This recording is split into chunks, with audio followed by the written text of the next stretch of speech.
ગ્રામ પંચાયતની ચૂંટણીને અઢી વર્ષ વીતવા છતાં નર્મદા જિલ્લાના સાગબારામાં વિકાસ કામો થતા નથી, જેને લઈને સાગબારા ગ્રુપ ગ્રામ પંચાયતના સભ્યોએ સાગબારા તાલુકા વિકાસ અધિકારીને આવેદન આપી સરપંચ વિરુદ્ધ અવિશ્વાસની દરખાસ્ત રજૂ કરી હતી.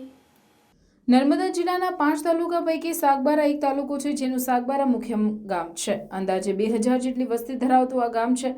સાગબારા ગ્રુપ ગ્રામ પંચાયત છે, જેમાં સાગબારા, પાનખલા, ઘોડાદેવી, ધનશેરા, કનખાડી, જીતનગર, ચિત્રા કેવડી જેવા 7 ગામોનો સમાવેશ થાય છે.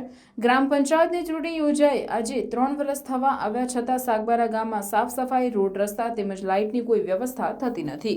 ગ્રામજનો વોર્ડના સભ્યોની સમસ્યા બતાવે છે તો સરપંચ વોર્ડના સભ્યોનું સાંભળતા નથી તેવું ગ્રામજનોનું કહેવું છે. અત્રે નોંધનીય છે કે સાગબારા ગ્રુપ ગ્રામ પંચાયતમાં સરપંચ તરીકે અમૃતાબહેન છે, પરંતુ ગ્રામ પંચાયતનો વહીવટ તેમના પતિ વીરસિંહભાઈ કરે છે, જે સાગબારા તાલુકાના કનખાડી ગામે રહે છે. ગ્રામજનોનો આક્ષેપ છે કે સરપંચ કોઈ કામ કરતા નથી અને તેમના પતિ બધો જ વહીવટ કરે છે. ગ્રામજનો તેમજ સભ્યોનો આક્ષેપ છે કે સરપંચને સાગબારામાંથી વોટ નથી મળ્યા, માટે સાગબારામાં કોઈ કામ થાય નહીં તેવું સરપંચનું કહેવું છે. સાગબારાના વોર્ડ નંબર 4ની મહિલાઓએ આક્રોશ સાથે સાગબારાના સરપંચને હટાવવાની માંગ કરી હતી. સાથે જ તમામ સભ્યોએ સાગબારા ટીડીઓને આવેદન આપી સરપંચને હટાવવાની અને નવા સરપંચ બને તેવી માંગ કરી હતી. ગ્રામજનોની સમસ્યા સામે સરપંચ પતિ સભ્યોનું ના સાંભળતા ગ્રામજનો તેમની સમસ્યા નિવારણ સ્વખર્ચે કરવા હાલ મજબૂર બન્યા છે. માટે જ ગ્રામજનો તેમજ સભ્યોએ સાગબારા સરપંચને હટાવવાની આજે ઉગ્ર માંગ કરી હતી. કંઈ કામ કરતા નથી અને અમે જો બધા સભ્ય સાગબારા ગામના કહીએ કે કામ કરો તો અમને એવો જવાબ મળે છે કે ગામવાળાએ અમને મત આપ્યા નથી અને હું ગામનું કામ કરું ને એને નાના અમારે જે વોર્ડમાં કામ હોય, બલ્બ બદલાવાના હોય, ગટર સાફ કરવાની હોય, પાણીનો પ્રશ્ન હોય, તે અમે સાગબારા ગ્રામ પંચાયતના સભ્ય જે તે સ્વખર્ચે કરાવીએ છીએ અને ભાઈ અમને સરખો જવાબ નથી આપતા. અત્યાર સુધી અમારી પાસે સરપંચ બેનનો નંબર પણ નથી. એમના પતિને ફોન કરીએ છીએ તો અમને એવો જવાબ આપે છે, બેનનું શું કામ છે, જે કામ હોય તે અમને કહો. એ પોતે વહીવટ કરે છે અને અમે કંઈ કામ ગ્રાન્ટની વાત પૂછીએ તો એવું કહે છે કે ગ્રાન્ટ નથી, પંચાયતમાં પૈસા નથી. એટલા માટે અમે તાલુકા વિકાસ અધિકારી સાગબારાને દરેક સભ્યોએ સહી કરીને અવિશ્વાસની દરખાસ્ત આપી છે. અમારા ફળિયામાં નાના છોકરા રાતે બી રમે છે, બકરા છે, ઢોરઢાકર છે, લોકો ગાડીઓ લઈને જાય છે, રસ્તો સારો નથી. બ્રેક મારતા છોકરું આવી ગયું કે બકરું આવી ગયું તો એનું નુકસાન કોણ ભોગવશે? ને અમારા ફળિયામાં આવીને જોઈ લો કચરો બી ઢેર છે. લાઇટનું કહીએ છીએ 10 રૂપિયાવાળો બલ્બ નાખીને જતા રહે છે. પંચાયતવાળાને કહીએ છીએ તો કે અમારા પાસે ગ્રાન્ટ નથી. એમના ગામમાં કામ કરવા ગ્રાન્ટ છે તો અમને એવા સરપંચ નથી જોઈતા. અમને લેખિતમાં આપે, એ કહે છે કે સાગબારાવાળાએ વોટ નથી આપ્યો તો મેં કામ નથી કરવાનો, તો અમને લેખિતમાં જોઈએ. અને અમે સભ્યને રજૂઆત કરીએ છીએ. સભ્યની રજૂઆત કરવા છતાં બી એ સભ્યને કોઈ દરકાર લેતા નથી.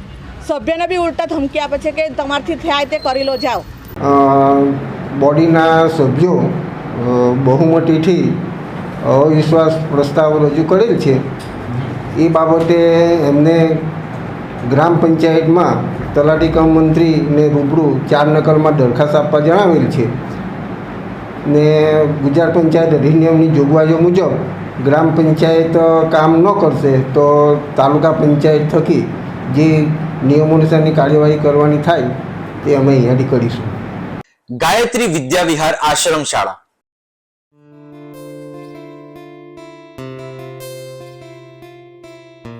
અપગ્રેડેડ માધ્યમિક તથા ઉચ્ચતર માધ્યમિક આશ્રમ શાળા ધોરણ 1 થી 10 તથા 11, 12 આર્ટ્સ.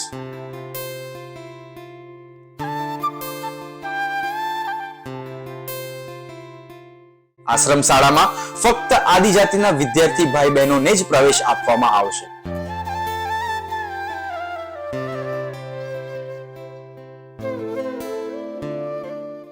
આશ્રમ શાળામાં રહેવા, જમવા તથા નાસ્તાની ઉત્તમ સુવિધા સાથે આધુનિક ટેકનોલોજી આધારિત ધોરણ 1 થી 12 માં અભ્યાસ કરવામાં આવે છે.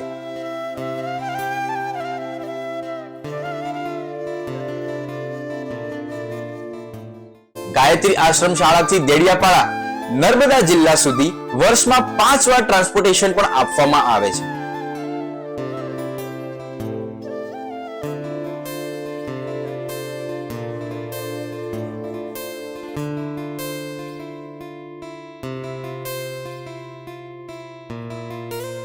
વિદ્યાર્થીઓ જીવનના દરેક ક્ષેત્રમાં સફળતા પ્રાપ્ત કરે તે હેતુથી આશ્રમ શાળા આપ સૌના બાળકો માટે જ્ઞાન ગંગોત્રી બની બાળકના વ્યક્તિત્વ વિકાસનો આધાર સ્તંભ નિશંક બની રહેશે.